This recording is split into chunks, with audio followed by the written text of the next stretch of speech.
Good morning, friends. My name is Chandravardhan, and I welcome you all to PCS Educare, one of the India's leading educational platforms.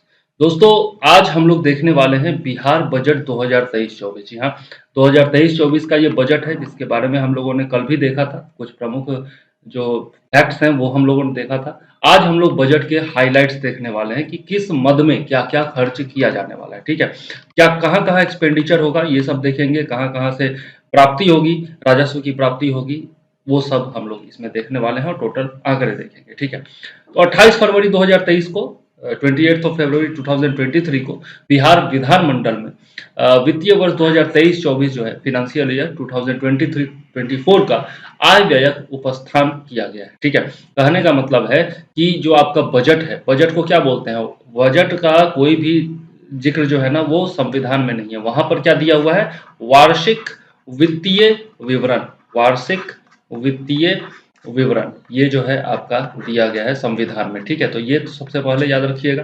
ठीक, उसके बाद यदि हम लोग देखें तो इसमें बजट में क्या किया, देखिए दो चीजें होती है, एक होता है आपका बजट, एक होता है आपका बजट और एक होता है आपका इकोनॉमिक सर्वे। ठीक है, तो बजट जो होता है ना वो अगले फिनेंशियल ईयर के लिए होता है, नेक्स्ट फिनेंशियल ईयर के लिए होता है, और इकोनॉमिक सर्वे जो होता है वो प्रीवियस जो फिनेंशियल ईयर था उसमें कहाँ कहाँ क्या क्या खर्च किया गया उसके बारे में होता है। ठीक है, तो ये बताता है कि आपने पिछले साल क्या क्या कहाँ कहाँ किस किस चीज में खर्च किया और किस प्रकार से आपका देश या फिर आपका राज्य आगे बढ़ा। ठीक है, और बजट आपको बताता है कि भाई आप अगले साल क्या क्या खर्च करने वाले हैं, कहाँ कहाँ से आपको आमदनी होगी और कहाँ कहाँ आप खर्च करेंगे।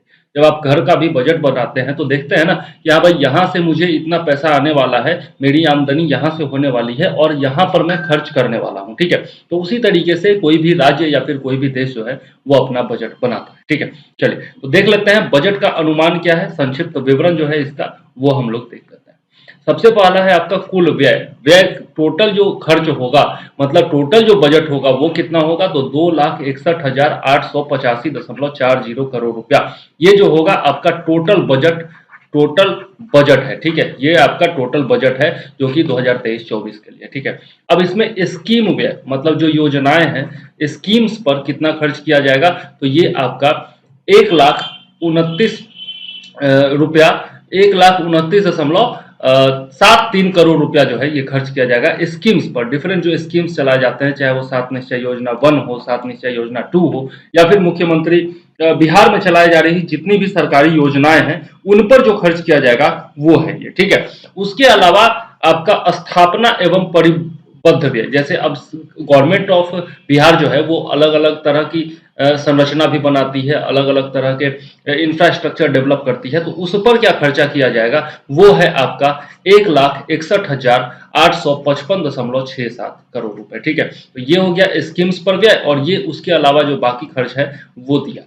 ठीक है, चलिए अब राज्य सरकार है तो कोई भी राज्य सरकार किस चीज पर खर्च कर सकती है, या तो जो योजनाएं वो जन कल्याण के लिए जो योजनाएं चला रही हैं, स्कीम्स चला रही है उस पर खर्च करेगी, या फिर जो इंफ्रास्ट्रक्चर डेवलप किया जा रहा है, जो रोड बनाया जा रहा है, जो जो आपके फ्लाई ओवर्स बनाए जा रहे हैं, जो आपके बाकी चीजें बनाई जा रही हैं, स्कूल्स बनाए जा रहे हैं, कॉलेजेस बनाए जा रहे हैं, इन सब चीज पर खर्चा किया जाएगा, है ना, या फिर जो फैक्ट्री वगैरह जो भी स्थापना की जा रही है उस पर खर्च किया जाएगा। तो ये आपका दोनों दिया हुआ है।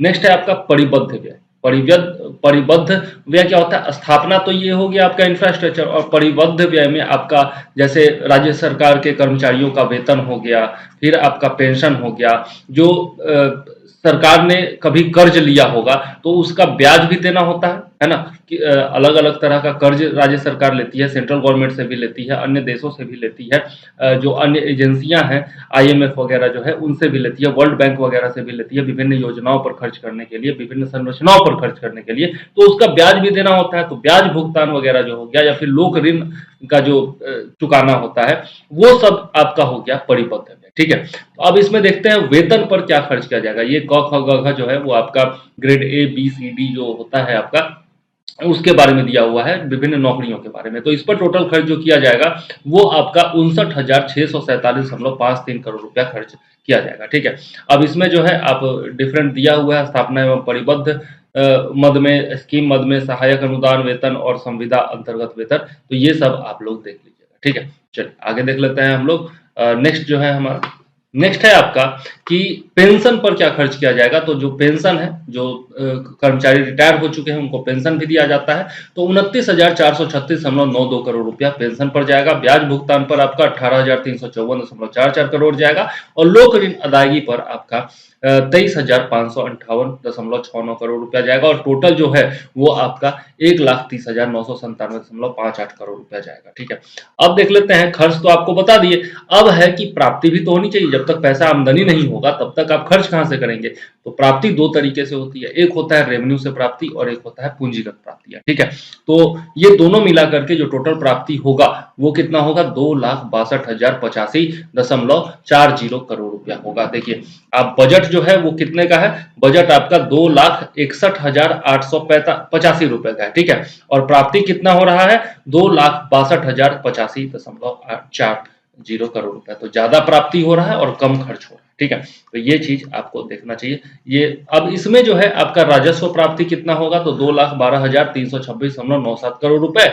और केंद्र सरकार से अब राजस्व प्राप्ति में क्या क्या हो सकता है, तो केंद्र सरकार से जो राजस्व प्राप्त होगा, केंद्र सरकार से विभिन्न स्कीम्स के लिए और अन्य सहायता अनुदान वगैरह के जरिए जो है, कर वगैरह के जरिए जो प्राप्त होता है उसको कहा जाता है राजस्व। केंद्र सरकार से जो प्राप्त राजस्व है, रेवेन्यू है, वो आपका 1,56,115.18 करोड़ रुपए है। अब केंद्र सरकार से भी दो प्रकार से होता है प्राप्ति। अब जैसे आपका जीएसटी है, जीएसटी का कुछ हिस्सा दिया जाता है ना राज्यों को, तो केंद्र सरकार से प्राप्त करों में हिस्सा, जो भी केंद्र सरकार टैक्स वसूलती है उसमें भी राज्यों का कुछ हिस्सा होता है, तो वो आपका 1,02,737.26 करोड़ रुपए है। और केंद्र सरकार से जो सहायता अनुदान प्राप्त होता है, ठीक है, सहायता अनुदान कहने का मतलब विभिन्न स्कीम्स के जरिए होता है। अन्य मान लिया कुछ प्राकृतिक आपदा आ गई तो उसमें कुछ सहायता प्राप्त होती है केंद्र सरकार से, विभिन्न मदों में सहायता प्राप्त होती रहती है। ठीक है, तो ये है आपका 53,370.92 करोड़ रुपया, ये अनुमान लगाया गया। ठीक है, ये सब आपको याद रखना चाहिए। अच्छा, अब दूसरा राजस्व प्राप्ति कहां से हो सकता है, एक तो केंद्र सरकार के राजस्व से राजस्व प्राप्त होगा, और राज्य जो है वो अपना भी तो कर लगाता है और अन्य माध्यमों से आमदनी करता है। तो राज्य सरकार जो टैक्स लगाता है उससे जो राजस्व प्राप्त होगा, राज्य का अपना राजस्व जो होगा वो 56,211.79 करोड़ रुपए होगा। और इसमें जो टैक्स रेवेन्यू होगा वो आपका 49,700.05 करोड़ रुपए, और जो टैक्स के अलावा जो रेवेन्यू प्राप्त होगा वो आपका होगा 6,511.74 करोड़ रुपए। ठीक है, अब राज्य का जो कर राजस्व है उसमें अलग अलग स्रोत क्या क्या है, तो राज्य जो टैक्स लगाती है उसमें आपका वाणिज्य कर है। ठीक है, वाणिज्य कर जो है आपका कमर्शियल टैक्स जिसको कहा जाता है, तो ये आपका 39,550 करोड़ रुपए है। फिर स्टाम्प टैक्स लगाया जाता है, स्टाम्प और निबंधन पर टैक्स लगाया जाता है, ये आपका 6300 करोड़ रुपए है। परिवहन कर लगाया जाता है, 3300 करोड़ रुपए है। भू राजस्व जो है मतलब लैंड रेवेन्यू जो है वो भी आपका लगाया जाता है 550 करोड़ रुपया। रजिस्ट्रेशन वगैरह पर लगाया जाता है ना, दाखिल खारिज वगैरह जो कराते हैं आप लोग उस पर जो है। तो टोटल जो आपका राज्य का कर राजस्व है वो 49,700 करोड़ रुपए है। ठीक है, अब राज्य के प्रमुख, अब टैक्स के अलावा जो राजस्व के विभिन्न स्रोत हैं वो देख लेते हैं। तो इसमें आपका खनन से प्राप्त होता है आपका कितना, 3300 करोड़ रुपया। फिर ब्याज से प्राप्ति होता है आपका 1704.73, सिंचाई हो गया, अन्य मदों में प्राप्तियां हो गया। तो ये सब जो है आपका कर के अलावा जो प्राप्तियां होती हैं वो है राजस्व प्राप्ति। ठीक है, इसके अलावा झारखंड से सेवानिवृत्त कर्मियों के पेंशन मद में भुगतान की गई राशि में हिस्सा। ठीक है, तो ये भी आपका 843.12 करोड़ रुपए। तो ये सब याद नहीं रखना है, बस आप समझिए कि कहां कहां से राजस्व प्राप्त होता है, इसके लिए मैं बता रहा हूँ। सारा आंकड़ा आपको याद रखने की जरूरत नहीं। अब पूंजीगत प्राप्तियां में आपका उधार हो गया और कर्ज की वापसी हो गई। ठीक है, तो पूंजीगत प्राप्तियां टोटल 49,758.44 करोड़ रुपए है। इसमें उधार जो है वो आपका 49,326.53 करोड़ रुपए, और कर्ज की वापसी जो होगी वो आपका 731.91 करोड़ रुपया होगा। ठीक है, अब इसमें कुल व्यय देखें तो इसमें भी राजस्व व्यय आता है। राजस्व व्यय जो है वो आपका 2,07,848 करोड़ रुपए है। ठीक है, कुल व्यय आपका जो है राजस्व व्यय हो गया और पूंजीगत व्यय, ये दोनों मिला करके 2,61,885.40 करोड़ रुपए, जो कि आपका टोटल बजट है, जो मैं ऊपर भी बता चुका हूँ। ठीक है, अब इसमें राजस्व व्यय बता दिया मैंने। अब राजस्व व्यय के अंतर्गत जो है आपका वेतन पर खर्च होगा 59,647.53 करोड़ रुपए। उसके बाद सहायक अनुदान वेतन हो गया, सहायक अनुदान परिसंपत्ति हो गया, पेंशन हो गया, ब्याज भुगतान हो गया, ये सब जो है आपका अलग अलग दिया हुआ है, ये देख लीजिएगा। ठीक है, इसके अलावा छात्रवृत्ति स्कॉलरशिप पर क्या खर्चा किया जाएगा, सब्सिडी जो डिफरेंट तरह का राज्य सरकार के द्वारा दिया जाता है उस पर क्या खर्च होगा, सिंचाई वगैरह पर सब्सिडी दिया जाता है, सोलर पंप वगैरह लगाने पर सब्सिडी दिया जाता है ना। फिर आपका बागवानी वगैरह पर सब्सिडी दिया जाता है, खेती पर सब्सिडी दिया जाता है, बीज वगैरह पर दिया जाता है, तो ये सब जो है। उसके अलावा आपदा में नगद या वस्तु राहत मदद, कोई भी जो ट्रेजेडी होता है, आपदा होता है, प्राकृतिक आपदा आती है, तो उसमें भी आपका दिया जाता है, वो सब दिया हुआ है। अनुरक्षण एवं मरम्मत पर जो किया जाएगा खर्च, वो दिया गया है। फिर अनुरक्षण मतलब कि प्रिजर्वेशन किया जाता है किसी चीज़ का, या फिर जो संरक्षण किया जाता है उस पर कंजर्वेशन किया जाता है, या फिर आपका मरम्मत जो किया जाता है, रिनोवेशन वगैरह जो किया जाता है, विभिन्न पुल हैं, फ्लाईओवर हैं, इन सब का जो मरम्मत किया जाता है उस पर क्या किया जाएगा। फिर अन्य व्यय भी बहुत सारे होते हैं, वो हो गया। इसके अलावा फिर पूंजीगत व्यय, ये हो गया आपका राजस्व व्यय। अब है पूंजीगत व्यय, यह जो है टोटल 54,37.40 करोड़ रुपए है। अब इसके तहत पूंजीगत परिव्यय आता है, फिर आपका लोक ऋण आता है और कर्ज और उधार आता है। ठीक है, तो ये आपका पूंजीगत परिव्यय 29,257.31 करोड़ रुपए है, ये याद रखिएगा। और बाकी लोक ऋण और कर्ज और उधार है, ये अलग से याद रखने की जरूरत नहीं। ठीक है, अब देखते हैं राजस्व बचत। अब राजस्व प्राप्ति जितना हुआ, राजस्व में जो प्राप्त हुआ, बचत किसको कहते हैं, जो आपकी आमदनी हुई, प्राप्ति मतलब आमदनी, और इसमें से घटा देंगे हम किसको, जो आपका व्यय हुआ, मतलब कि जो खर्चा हुआ, जितनी आमदनी हुई उसमें से खर्चा घटा दीजिए तो बचत निकल जाता है ना। तो राजस्व बचत कितना होगा, तो 4,478.97 करोड़ रुपए होगा। किससे किसको घटाया गया है वो यहाँ पर देख सकते हैं, यहाँ पर।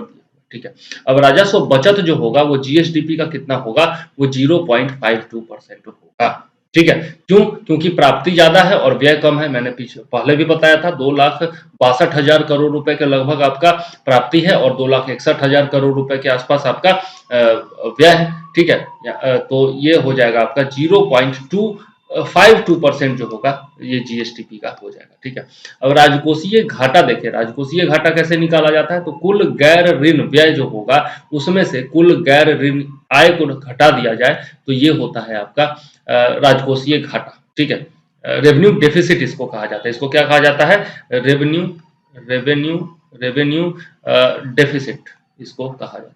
ठीक है, तो ये जो है आपका राजकोषीय घाटा जो है आपका 25,567.83 करोड़ रुपए होगा। ये आंकड़ा इंपॉर्टेंट है, ये याद रखिएगा। और राजकोषीय घाटा जो होगा वो जीएसटीपी का 2.98% होगा, ये भी आपको याद रखना चाहिए। ठीक है, अब आगे यही सब चीजें जो है आपको डिस्क्राइब करके दी हुई हैं। तो आपका 2023-24 में कुल बजट का अनुमान कितना है, 2,61,885.40 करोड़ रुपए। 2022-23 में जो था वो 2,37,691.19 करोड़ रुपया था, तो पहले से कितना अधिक हो गया, 24,194.21 करोड़ रुपया अधिक हो गया। ठीक है, इसके बाद यदि देखें तो यहाँ पर स्थापना परिव्यय का अनुमान दिया हुआ है, कुल बजट अनुमान दिया गया है। ठीक है, वार्षिक स्कीम का, तो ये सब अलग अलग दिया हुआ है, ये आप देख लीजिएगा, याद रखने की जरूरत नहीं है। हाँ, यहाँ पर राजस्व व्यय जो है, कुल राजस्व व्यय 2023-24 में क्या होगा ये याद रखना जरूरी है। ठीक है, तो 22-23 में कितना हुआ था ये दिया हुआ है, और आपका कितना करोड़ रुपया अधिक है वो दिया हुआ है। ठीक है, तो ये थोड़ा सा आंकड़ा आप याद रखिएगा, ये वाला आंकड़ा याद रखिएगा, ये सब याद रखने की जरूरत नहीं है। इसके अलावा पूंजीगत व्यय है, तो ये भी जो है आप याद रखिएगा, बाकी याद रखने की जरूरत नहीं है, केवल पढ़ लीजिए कि कितना पहले था, कितना अब हो गया और कितना अधिक है। ठीक है, ये थोड़ा सा ध्यान में जरूर रखिएगा। ठीक है, हाँ, ये याद रखिएगा कि राजस्व एवं पूंजीगत व्यय जो है वो यदि हम देखें तो ये जो है आपका 79.37% जो है ये है आपका राजस्व व्यय का अनुमान, और 20.63% जो है ये आपका पूंजीगत व्यय का अनुमान है। ठीक है, तो ये प्रतिशत जरूर याद रखिएगा। ठीक है, चलिए अब विकासात्मक और गैर विकासात्मक व्यय जो है, मतलब विकास परक व्यय जो हो गया और गैर विकास परक व्यय जो हो गया, तो इसमें विकास परक जो है वो आपका 63.91% है और जो गैर विकासात्मक व्यय है वो आपका 36.09% है। ठीक है, अब देख लेते हैं कुल राजस्व प्राप्ति कितनी होगी, तो 2,12,326.97 करोड़ रुपए, ये पहले भी बता चुका हूँ। 2022-23 में कितना था, 1,96,704.51 करोड़ रुपए, तो कितना अधिक हो गया, 15,622.46 करोड़ रुपया अधिक हो गया।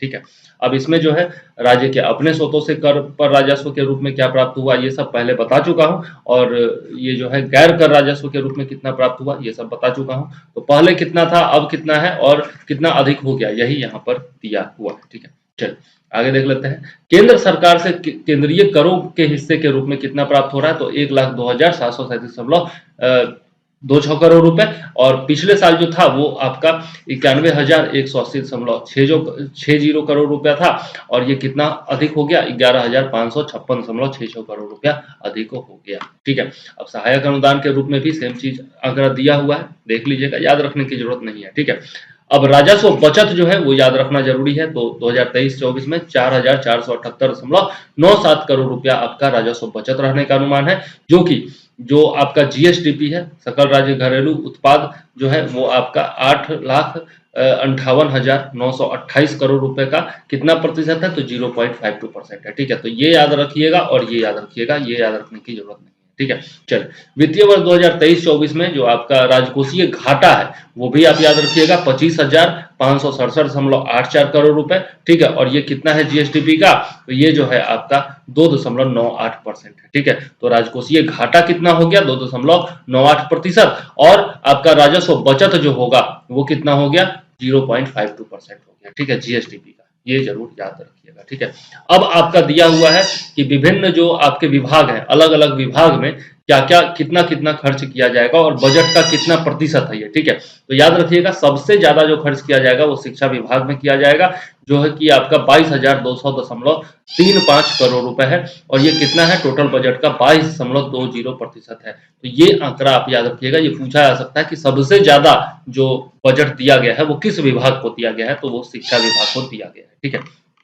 चलिए अब देख लेते हैं राजस्व बचत। राजस्व बचत जो है वो किसको कहते हैं, तो राजस्व प्राप्ति में से राजस्व व्यय को घटाने के बाद जो अधिशेष राशि बचती है, ठीक है, अवशेष राशि बचती है, उसको राजस्व बचत कहा जाता है। तो राजस्व बचत वो मैं बता चुका हूं कि कितना होगा। ठीक है, और राजस्व बचत देख चुके हैं हम लोग। राजकोषीय घाटा देखें तो कुल व्यय में से जो टोटल व्यय हुआ में से राजस्व प्राप्तियां, ऋणों की वसूली और ऋणों की वापसी को घटाने के पश्चात जो राशि बचती है उसको राजकोषीय घाटा कहा जाता है।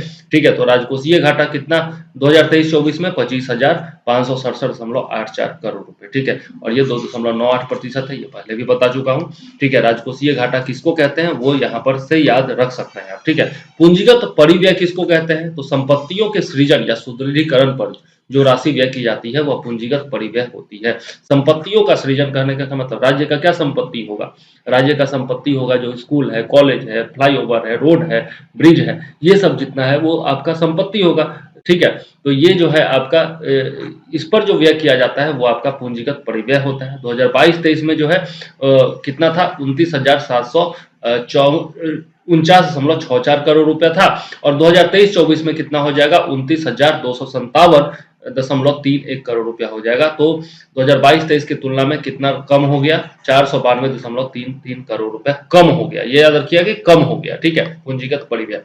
अब है ऋण प्रबंधन। ऋण प्रबंधन में देखें तो बिहार राजकोषीय उत्तरदायित्व एवं बजट प्रबंधन अधिनियम के प्रावधान के आलोक में राजकोषीय घाटा जो है वो 3% तक रखा जाना है। याद रखिएगा, ये क्वेश्चन पूछा जा सकता है कि कितने प्रतिशत तक रखा जाना होता है। ठीक है, और राजकोषीय घाटे के अंतर्गत ही ऋण भी लिया जाता है। ठीक है, और ऋण की अधिसीमा जो है वो भारत सरकार के द्वारा तय की जाती है। ये भी याद रखिएगा कि ऋण की अधिसीमा जो है मतलब अधिकतम सीमा वो किसके द्वारा तय की जाती है, भारत सरकार के द्वारा तय की जाती है। ठीक है, अब यहाँ पर 2023-24 का सकल राज्य घरेलू उत्पाद जो है जीएसडीपी जो है आधार वर्ष 2011-12 के अनुसार जो है वो देखें तो 8,58,928 करोड़ रुपए के आंकड़े योजना एवं विकास विभाग के पत्र संख्या याद रखना की जरूरत नहीं है, इस पर लिया गया है। ठीक है, तो जीएसडीपी आधार वर्ष 2011-12 के हिसाब से कितना था, 8,58,928 करोड़। ठीक है। और ये जो है आपका लोक ऋण कितना अनुमानित है 2023-24 में, वो दिया हुआ है कि 2,76,165.43 करोड़ रुपए, और जीएसडीपी का कितना होगा आपका 32.15% होगा, ठीक है।